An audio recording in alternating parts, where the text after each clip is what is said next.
All good. Hey guys, so it is Rare Disease Day, a cause that is near and dear to all of us.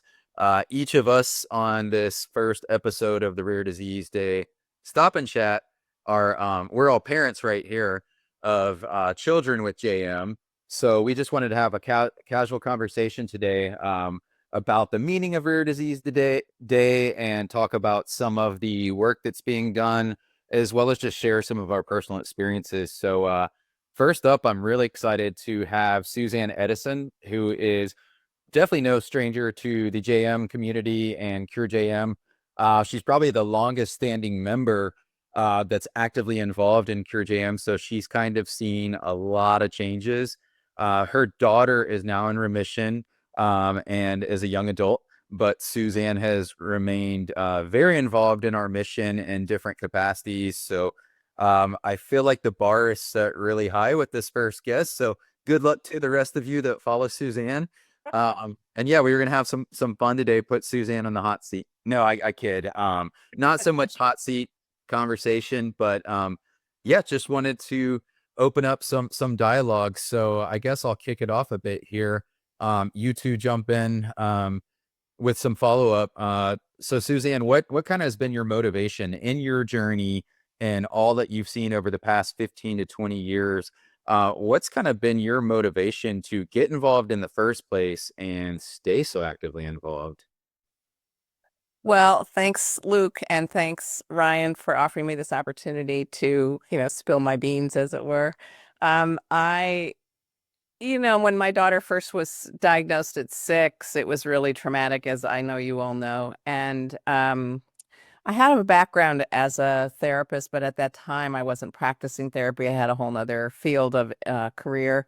And it became very clear to me that I needed support on my journey as a caregiver on this with this rare disease, and there was hardly anybody around at that point in time to offer support.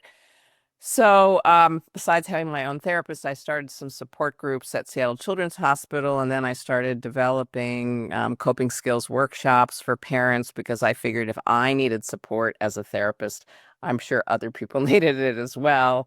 And it wasn't like I was providing therapy, but I was, talking about what kinds of things we go through as parents, what kinds of anxieties, depressions, worries, all the changes that happen socially, financially, emotionally, psychically, with being a caregiver of a kid with rare disease. So that was kind of the initial motivation, and also finding out as much as I could about this disease, educating myself, making sure that I took my daughter to the experts. At that time we went to Washington, D.C. Well, I had started in Washington, D.C. at a conference, and then we ended up going to see Dr. Pockman in Chicago several times after that first year to make sure that I think, like most parents, I wanted to make sure that she had the best care available and that we were on the right track. It still took us probably 6 months to find a combination of medications that were working.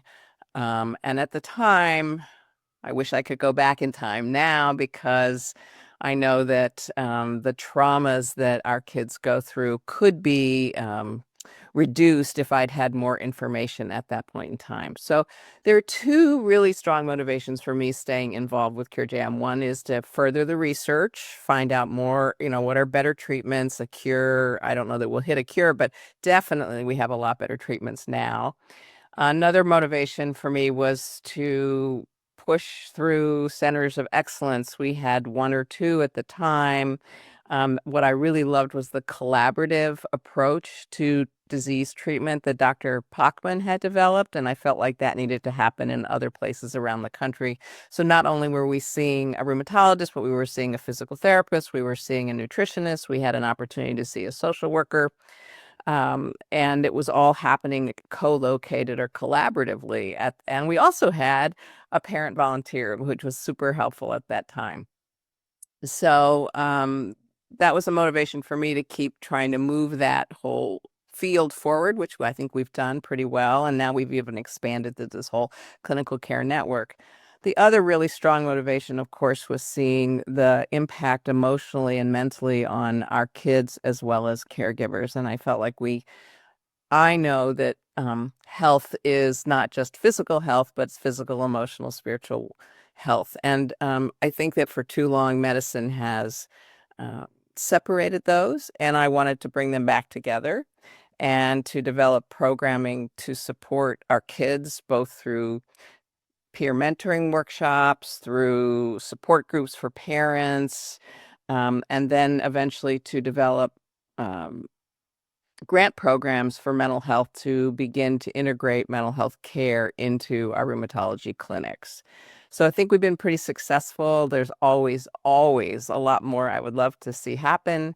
But I think we're on that pathway. And the other piece of this is for me getting involved in the CARA work group. So I'm very involved in the mental health work group at CARA, Child Arthritis and Rheumatology Research Alliance.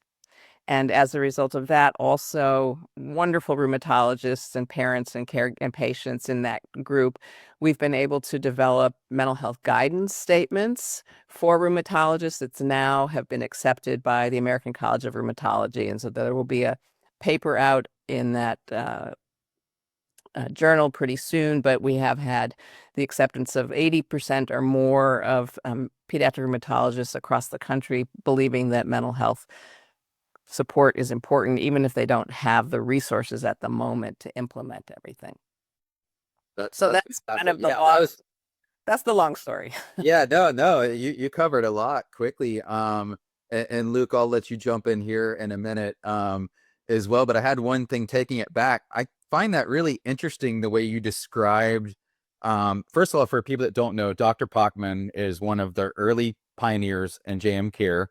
I find it really unusual that you had that level of care, what we would now call a JDM clinic, kind of what University of Michigan kind of has. That's really interesting that you had that kind of model at that time. That was a time that I've heard a lot of stories about people not even being able to find pediatric rheumatologists, the disease being extremely unknown, and a lot of things being misdiagnosed or not diagnosed for long periods of time. So that's really interesting that your experience with your pursuit of finding the best, that you were able to find that kind of 360-degree approach to care at that time. Well, I wouldn't say that our approach to care, even with Dr. Pockman, was where I wanted it to be, but it was definitely a wonderful model. And I'm in the very, very, very fortunate place that I had the resources to keep looking and take my child to places, even if my insurance didn't cover it all completely. So I think that's difficult for most people, and I'm just been very, very fortunate in that regard. The other thing I would say is that it did take us a year and a half to get a diagnosis. It wasn't like we got that right away. She was pretty sick by the time we finally got, the diagnosis. And I had to take her to St. Louis. We live in Seattle. I had to take her to St. Louis. Weirdly, my stepdad is a neuromuscular disease doc, and he set us up with getting with a doctor there, pediatric. Actually, was a pediatric neurologist, but they had seen the disease before, and we had a muscle biopsy, which was definitive at that point, and so we could go from there. But again, that was pretty anxiety producing for all of us. And then by the time we got home back to Seattle, she wasn't getting better. We ended up at Seattle Children's, and they weren't, I think, providing the best care at that point in time. So that's when I eventually took her to Chicago to see Dr. Pockman, and then they were willing to consult. My doctors were willing to consult here with her, which I was also very fortunate to have, because that isn't always the case either. And again, I had worked in hospitals when I was in an undergrad and in grad school as a psychologist. So I had comfort, I would say, at least in being able to talk to doctors. And I'm also one of those people that just does not take no for an answer. So, you tell me no, and I'm like, oh, I have a challenge. And this is going to happen whether you think so or not. So, that's just my personality.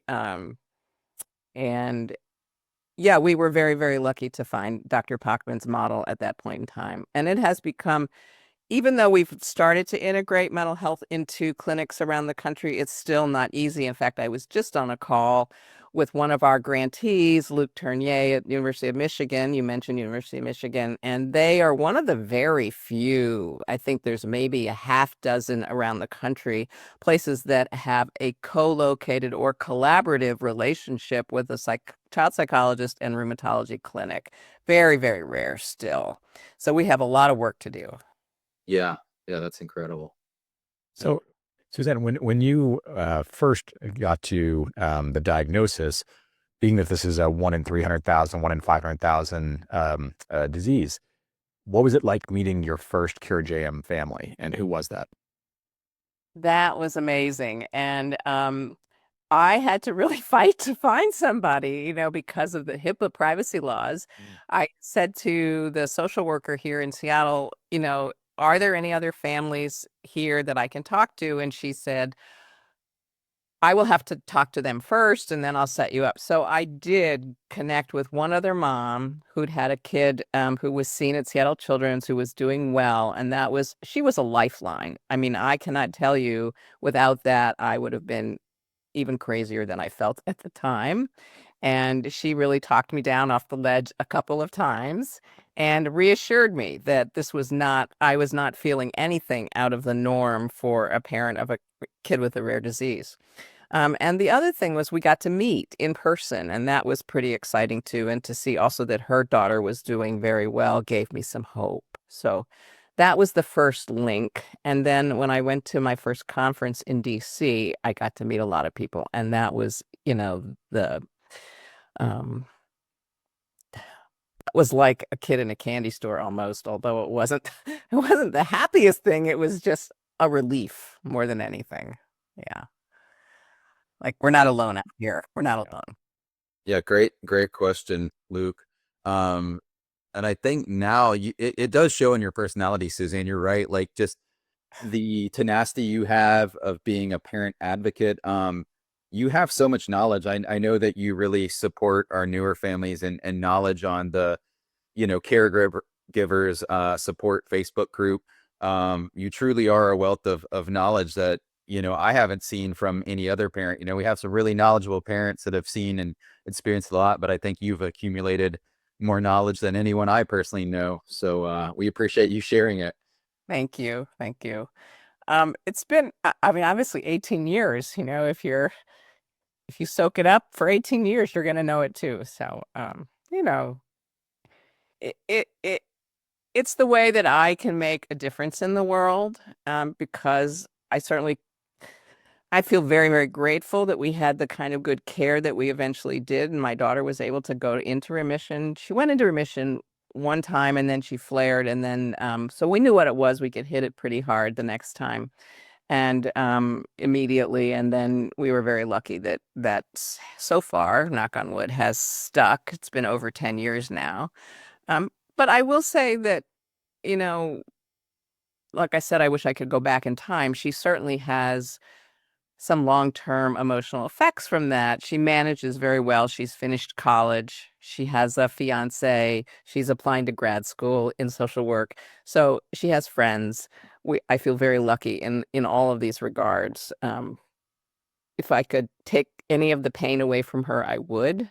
And if I can make a difference in other people's lives, that makes me feel like my life is worth something as well. So, it's like Sherry's Hume's big thing about turning lemons into lemonade. This is how I do it. Thank you. That's Listen, so if we're looking at the newly diagnosed family, the one that's coming in, say today, if not, tomorrow, what advice would you have to them as they come into the journey in the current situation that we're all in? Yeah. Get connected to support systems ASAP. Find the people who are walking the same journey that you are, because nobody else really knows it. If you're not a rare disease parent or caregiver, you're not going to know what it's like. So it's really important, I think, to have support, to know that you're not alone. Take your time to read and become educated and watch the videos. If you can find at least one other person somewhere in our network that you can stay connected to, that's really important. We have so much more information now online. There was nothing when I was out there. I just had the Myositis in You book, which at this point is pretty much out of date. I mean, there's still some things that are very true, but there's a lot that's been, it had just come out. So 18 years ago, there's a lot that we've figured out in the last 18 years. So many new treatments.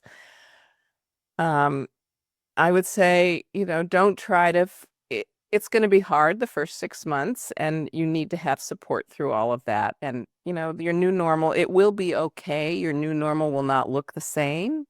But, and the other thing I would say is that it isn't just affecting your child, it affects the whole family or the whole system that you're involved in. So, have some patience, get help for yourself. Really, self-care is so important. You can't advocate and take care of your child if your own well is empty. That's, sort of the flight attendant's message, put on your own mask first before helping somebody else if you need oxygen. So those are the very first things I would say to somebody. That's awesome. Well, we appreciate you taking the time. I know we could probably do this all day. Like I said, we were trying to keep only 20 minutes of your time, but I know that we could do this many more times with you. And again, you probably have a wealth of knowledge that no one else that I have encountered has. So we hope that you always continue sharing it and paying it forward in the world to rare disease patients like you always have. So Thank you. And I will say also one other thing. I think it's really amazing that we now have dad support groups. We've always had some mom support groups, but I really appreciate what you guys are doing to increase the level of information for dads and support, because that really didn't exist either way back when. And it's a new generation. So I'm so grateful. Oh, excellent. Thank you. Yeah. Yeah, that's awesome. All right, can I sneak in one last question? Yeah. Suzanne, what are you most excited for? You've been through the journey longer than many of our families have, and you've seen a whole progression. So from where we are today to where we're going to be in the future, what's exciting? I really love our clinical care network. I think that's really exciting. I love how a lot of the younger doctors are embracing emotional and mental health. It's so important. I love that they're sharing with each other. I think one of the things that was really disturbing to me in the beginning was how siloed our doctors were, how rheumatology didn't speak to neurology. And to some extent that's still true, but not not as much as it used to be. And I think our younger doctors so feel the importance of collaboration. And I feel like without collaboration, we wouldn't be where we are today. So it's not just the clinical care network, it's the research side as well. I think their collaboration is remarkable. It's, a lot of the new drugs coming down the pike are also exciting. We're in a whole new world of opportunity. I hope that we can continue to fund the levels of research that we have been and even increase that. So those are my, visions for the future: collaboration, younger, and getting more people involved in rheumatology has always been a struggle. And I hope that we continue to find ways to provide fellowships for young up and coming doctors. Fantastic. Yeah. Your wealth of knowledge, Suzanne. We really appreciate your time, enthusiasm, and service to humanity. Yeah, what better day to talk to you than Rare Disease Day 2025? So thank you. Thank you. I really appreciate it. Anytime. We will definitely do it again. I have a feeling these two dads will be getting you on the books for some follow-up. Yeah, I think you've only scratched the surface with us. So Sounds good. Take care, you guys. Take care. Thanks, Thank you. Suzanne. Appreciate it. Bye.